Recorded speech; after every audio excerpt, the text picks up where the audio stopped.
So let's look at our last few examples involving limits, and in particular we're going to look at limits where we need to use L'Hopital's rule. So we're going to find the following limits. Number one, the limit as x goes to infinity, e to the x over x cubed. Now, to use L'Hopital's rule, your limit needs to have one of the two following forms. Your limit has to either be of the form 0 over 0, which we did see previously, but we didn't use L'Hopital's rule for, or it needs to have the form plus or minus infinity over infinity. So if I look here, look at your numerator. As x goes to infinity, e to the x goes to infinity. E to a large number is infinity. X cubed, as x goes to infinity, x cubed is also going to go to infinity. So here I have infinity over infinity, which means I can use L'Hopital's rule. And the way L'Hopital's rule works, so what you do, I'm going to write an L'H here to signify that I'm using L'Hopital's rule, is you take the numerator and take the derivative of that, which derivative of e to the x is e to the x, and then look at your denominator, take the derivative of that, the derivative of x cubed is 3x squared. And so if I look at this limit that I have now, in the numerator, I'm getting infinity. In the denominator, I'm still getting infinity, which means we need to use L'Hopital's rule again.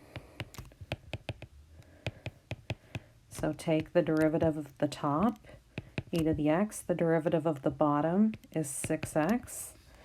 And if I look at the numerator, what am I getting here? I'm getting infinity. In the bottom, I'm getting infinity. So we need to use L'Hopital's rule one more time. So the derivative of the top is e to the x. The derivative of the bottom is 6. So now the denominator is a fixed number, so I can pull it out in front if I want. And I'm just looking at the limit of e to the x, which is infinity. So in the end, I'm getting infinity for this limit.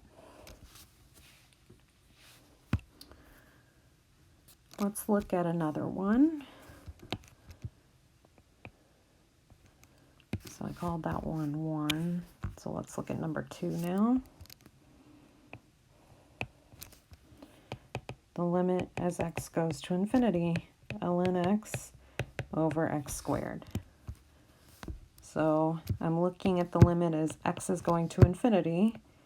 As x goes to infinity, ln of x also goes to infinity. X squared goes to infinity as well. So I'm getting infinity over infinity, which means I can use L'Hopital's rule. So again, the way L'Hopital's rule works, you're going to take the derivative of the top. The derivative of ln of x is 1 over x. And the derivative of the bottom, x squared, it's 2x. So in the end, this limit here, if I simplify that, that's 1 over 2 x squared. And now this is a rational function, and the denominator has larger degree, so this limit is going to be 0. So let's look at another one here. So let's look at the limit as x goes to 0 from the right of x ln of x. So here I have a product, so I'm going to break it up. Look at this first part. Well, x is going to 0 from the right, so that limit would be 0. And then ln of x, if you look at the graph of this function, as x gets closer to 0 from the right, it's going down to negative infinity. So here I'm getting 0 times negative infinity. Now, this is a different indeterminate form. You can't determine the limit just yet. But it's not in a form that we can use L'Hopital's rule on. So what that means is we need to rewrite our limit here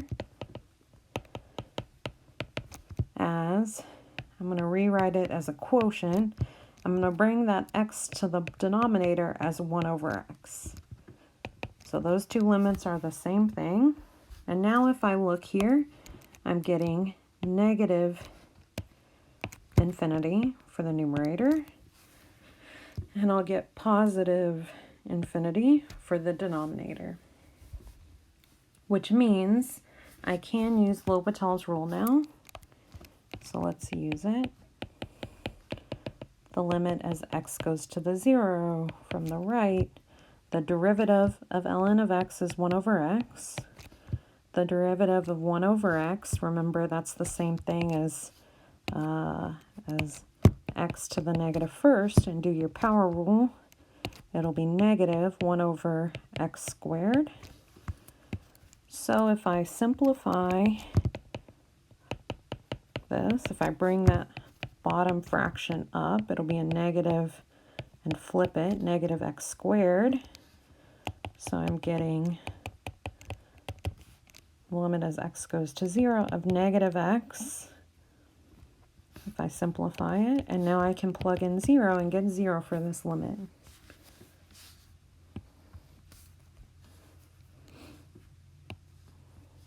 And there's my answer.